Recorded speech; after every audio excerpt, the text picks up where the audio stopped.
Bonjour à tous et bienvenue sur la chaîne WinDev Nurse. On est samedi, un petit tutoriel sur WinDev mobile puisqu'on commence un petit peu à parler de WinDev mobile. Alors aujourd'hui, on va voir un peu comment créer la première fenêtre, etc. Alors avant de continuer, je vous rappelle bien sûr que si vous aimez les vidéos, vous pouvez toujours les liker, vous pouvez toujours vous abonner à la chaîne. Et puis aussi, merci à tous les donateurs qui, en fait, ont déjà fait quelques dons et aussi à Michael qui récemment, a fait un don sur, le compte PayPal. Voilà, c'est ça. Alors, aujourd'hui, on va un petit peu parler des fenêtres. Donc ce qu'on va faire, on va directement passer sur le PC et puis, on va regarder tout ça. Alors voilà, c'est parti, on est sur le PC. Alors déjà, pour créer une fenêtre, relativement simple, vous avez toujours le petit icône nouveau qui vous permet de créer plein de choses qu'on connaît déjà en fait avec WinDev, c'est pas très différent dans WinDev mobile. Donc moi je veux créer une fenêtre. Alors c'est parti, je crée une fenêtre. Alors vous voyez déjà il vous propose soit de créer une fenêtre sur un modèle, soit des fenêtres internes, bon c'est pas le cas, ou une fenêtre standard. Alors là, vous avez bien sûr la possibilité, par exemple, de créer une fenêtre coulissante, un lecteur de PDF, enfin, on vous propose déjà un petit peu des choses. Moi, je vais partir sur quelque chose de vierge. Pardon, ici, voilà. Et puis, on va partir de rien du tout. Allez, je fais un OK. Voilà la fenêtre. Alors, comme dans WinDev, hein, on vous demande un nom. Alors, je vais mettre la fenêtre début, par exemple. On va l'appeler fenêtre début. Ok, voilà. Donc, vous voyez, déjà, comme je vous avais expliqué dans les cours samedi dernier, évidemment, on n'est pas dans la même notion que les fenêtres d'un logiciel avec WinDev standard. C'est-à-dire qu'en fait, déjà, première chose, quand vous avez une fenêtre sous WinDev, vous voyez, si vous allez dans Description, normalement, vous avez la possibilité, quelque part, d'avoir une fonction de redimensionnement. Là, évidemment, vous ne l'avez pas, puisqu'en fait, la fenêtre va toujours prendre la taille de l'écran de votre smartphone. Alors, bien sûr, ça pose un problème parce que quelle est la taille de l'écran? C'est pas vous qui la définissez, en fait, c'est au moment de la projection que ça se met en place. Alors, je vous avais dit, on va jouer beaucoup sur les ancrages. Alors pour, par exemple, vous expliquer un peu les choses, vous voyez, je vais glisser un petit peu un petit champ, champ de saisie. Bon, je lui mets même pas de nom, peu importe. Et vous voyez que ce champ, hop, il n'a pas d'ancrage. Vous voyez, il est ancrage au contenu aucun. Alors ça veut dire quoi, par exemple? Comment va se comporter en fait cette application quand elle va se lancer? Alors pour faire ça, vous avez la possibilité d'avoir une sorte de simulateur d'environnement. Vous voyez, hop, je vais ici dans la partie Go et vous avez lancé le test sur l'appareil mobile. Alors là, vous avez la possibilité de faire une ligne de commande. Bon, ça, c'est pas vraiment très intéressant. Mais par exemple, ici, vous avez soit vous pouvez en fait déboguer directement sur l'appareil mobile que vous allez utiliser, mais vous avez aussi la possibilité de déboguer sur le simulateur de Samsung Galaxy S10 Plus. Bon, ce qu'on va faire, c'est juste pour vous montrer dans un premier temps ce que ça donne, parce que moi, en gros, je travaille en deux étapes. La première chose, c'est que je fais mes fenêtres, je les teste dans le simulateur, et puis quand ça fonctionne à peu près comme je le souhaite, là on peut commencer à débuter la génération de l'APK sous Android ou du AAB, puisque là pour le moment on est sur une application Android. Donc là je vais tester sur le simulateur. Alors là, on vous demande quelle est la première fenêtre du projet. C'est comme en fait un logiciel. Par quoi ça doit démarrer? Bon là, il n'y a qu'une fenêtre. Donc on va mettre fenêtre début. Et puis on vous dit, voilà, en gros, vous allez le simuler, mais des différences peuvent être observées sur le simulateur, comme la gestion des menus. En fait, le problème du simulateur, c'est que je vais vous donner un exemple très très simple, c'est que c'est pas un téléphone. Donc, si vous lancez des fonctions d'appel téléphonique sur le simulateur, bah, ça va pas lancer on va dire, d'appel téléphonique. Et malheureusement, bah, vous ne pourrez pas voir s'il y a une erreur. Vous ne pourrez le voir que sur le téléphone quand vous le testerez. Voilà, je ferme. Et voilà, regardez ce qui se passe ici à l'écran. Maintenant, on a un simulateur qui apparaît. Alors, vous voyez que le comportement, finalement, c'est comme sur un téléphone. Si je viens avec ma souris cliquer là et que je marque Windev Nurse, vous voyez, bon, ben, ça fait comme si c'était un écran de téléphone, quoi. Alors, l'idée, c'est quoi? Je vous l'ai dit dans les vidéos, un téléphone, on l'utilise de manière verticale, mais on va aussi l'utiliser de manière horizontale. C'est aussi possible. Alors ça, vous allez dans le simulateur le sélectionner par le changement d'orientation. Si je clique maintenant sur orientation, qu'est-ce qui se passe? Vous voyez que mon champ de saisie, il respecte l'ancrage. Et c'est déjà là la première complexité qui est liée avec, on va dire, Windev Mobile. C'est ce qu'on avait... on avait plus ou moins avec aussi Windev Standard dans un logiciel, parce qu'on pouvait des fois permettre ou pas à l'utilisateur de redimensionner une fenêtre. Là, en fait, le redimensionnement, il est toujours permanent, puisqu'on peut toujours utiliser le téléphone en mode paysage ou portrait. Alors bien sûr, on peut bloquer ces fonctions, mais en termes d'ergonomie, votre utilisateur, il risque, lui, de pas trop apprécier. Et puis, bon, des fois, de basculer, par exemple, en mode paysage, ça permet, par exemple, d'augmenter la taille du champ de saisie. C'est ce qu'on va faire maintenant. Vous avez ici aussi la possibilité de créer un zoom. Hein. Regardez, vous faites un zoom hop, à 125%. Vous voyez, là, en fait, je peux même augmenter à 150%. Et vous voyez que là, pour vous, même en tant que spectateur, c'est beaucoup plus agréable. Alors, comment est-ce qu'on va maintenant permettre à ce champ de s'agrandir? Ben, on va jouer sur les ancrages, finalement. Alors, c'est parti. Je vais fermer ici mon test et je vais revenir ici dans mon champ et je vais partir dans ancrage. Et là, ce que je vais dire à Windev Mobile, c'est que je veux que le champ s'étire vers la droite en fonction de la taille eh bien de l'orientation de l'écran. Maintenant, si je refais mon test, voilà. Voilà, voilà.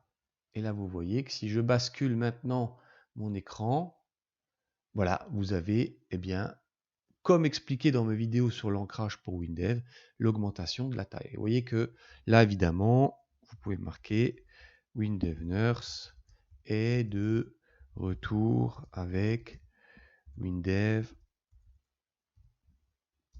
Mobile. Alors ça, c'est bien comme ça, mais si maintenant l'utilisateur repasse en mode vertical, ben, vous ne voyez pas la totalité du texte. Et là, comme je vous ai expliqué, c'est un peu le problème qui se pose avec les environnements mobiles. Donc, il faut vraiment, vraiment bien réfléchir à cette ergonomie. Et vous voyez que ce problème, en fait, il se pose aussi, par exemple, si vous voulez créer un champ table. Hein, vous voyez, là, ici, je crée un champ table. Voilà, je le mets là. Alors là, évidemment, il ne me propose pas de faire un remplissage en fonction d'un fichier de données, puisque pour le moment, il n'y a pas de fichier de données. Mais si je fais ça, on va imaginer il y a 3 ou 4 colonnes. Alors là, je fais vraiment n'importe quoi, c'est pour vous montrer, mais regardez ce qui se passe. Alors vous voyez, là, c'est marrant parce que il a créé le champ table, mais regardez l'ancrage qu'il a déjà mis en place. Il a déjà mis un ancrage en largeur et avec un développement en largeur et un développement en hauteur. Donc si ici on est par exemple dans le visualisateur, vous voyez que en vertical, bon, ben, alors là je vais un petit peu le diminuer parce que il faut quand même que ça soit pour vous lisible. Vous voyez qu'en vertical, on ne voit que les 2 premières colonnes. Et si maintenant je passe en horizontal, ben là on voit toutes les colonnes. Donc, encore une fois, à réfléchir, etc. C'est un petit peu à vous de voir en fonction de l'ergonomie que vous voulez donner. Il ne faut pas oublier quand même qu'un téléphone, un smartphone, ce n'est pas un PC. Donc les données, même si vous vous connectez avec un serveur Hyperfile SQL qui est à distance, il faut essayer, on va dire, de faire correspondre les données de manière à ce qu'elles soient compréhensibles pour les deux utilisateurs sur PC et éventuellement sur smartphone. Et ça, je peux vous dire que c'est un vrai casse-tête pour l'avoir fait.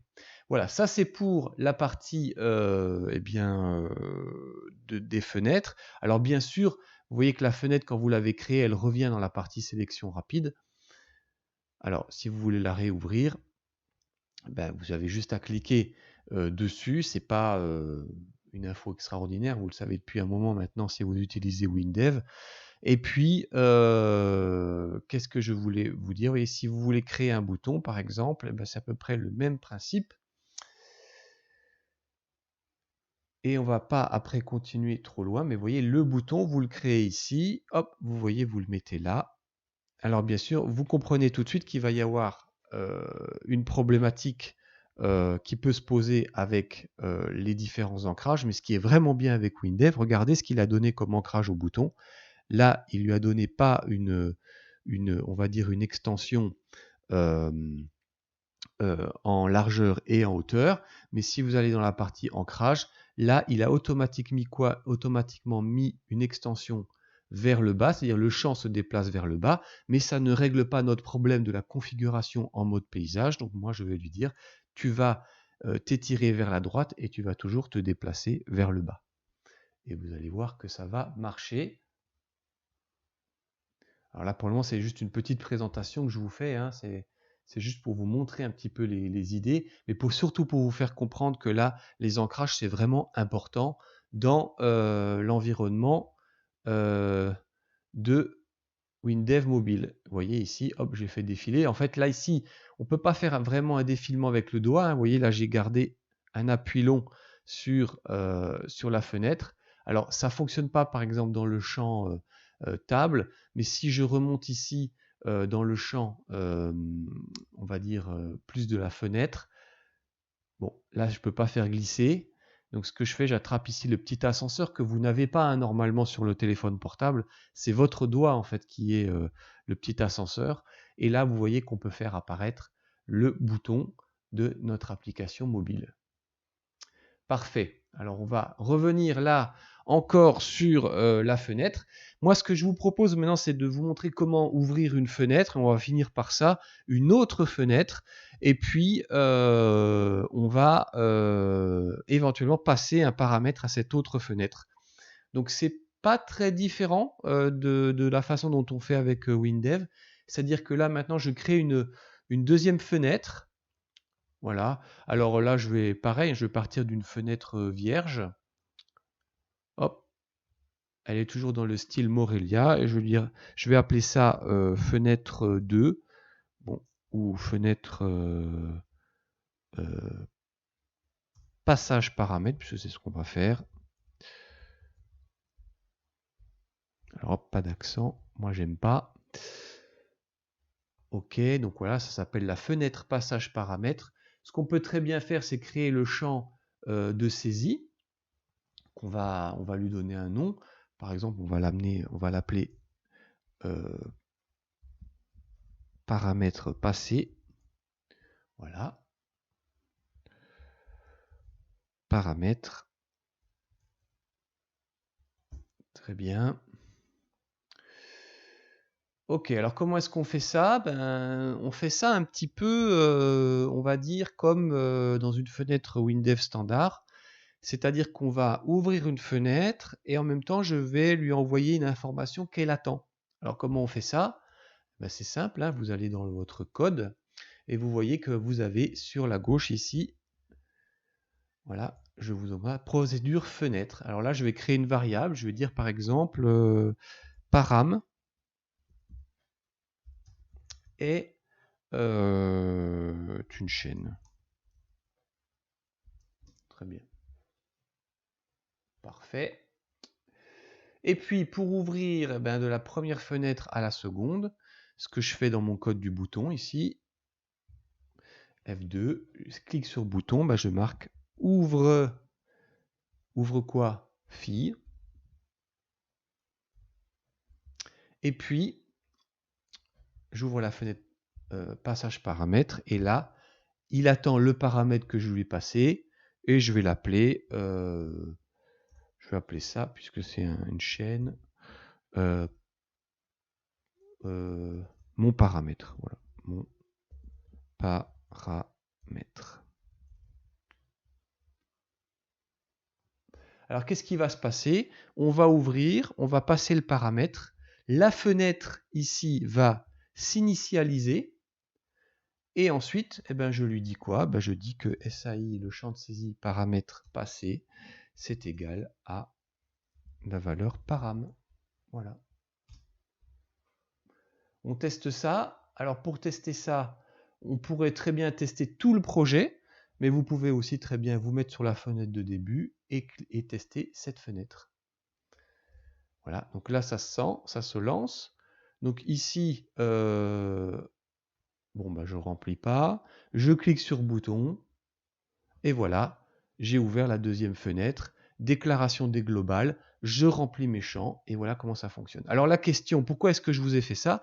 C'est que autant avec WinDev, vous ouvrez une fenêtre fille, mais vous voyez toujours la fenêtre mère à l'écran. Ma question ici, et je n'ai pas vraiment la réponse en fait à vous donner, parce que moi-même, je n'ai pas vraiment d'explication, c'est est-ce que la fenêtre initiale, fenêtre début qu'on vient d'ouvrir, est-ce qu'elle est toujours présente, ou est-ce qu'elle a été fermée, et puis WinDev Mobile a enregistré que la fenêtre qui vient, la dernière fenêtre fermée, c'est la fenêtre début, et que maintenant on est sur la fenêtre passage de paramètres. Pourquoi je vous dis ça? Parce que quand on clique sur ce petit bouton retour, eh bien, ça ferme la fenêtre des paramètres et ça réouvre ou ça réactive la fenêtre début qui a été ou fermée et réouverte, ou alors qui était en arrière-plan mais qu'on ne voit plus. Alors, c'est un petit peu une question que j'ai. Je ne sais pas si vous ou certains d'entre vous ont la réponse. Moi, je ne l'ai pas vraiment. Et je vais vous montrer un petit peu dans la prochaine vidéo de mercredi qu'est-ce qui se passe quand on essaye de piloter la première fenêtre sous un environnement mobile à partir de la seconde qui est ouverte. Et on va voir ça ensemble mercredi prochain. Allez, je vous dis un bon développement à tous. J'espère que ça vous aura un petit peu aidé, vous aura un petit peu montré comment on travaille avec WinDev Mobile. Et puis, je vous dis à la prochaine vidéo. Et portez-vous bien d'ici là. Allez, bye bye.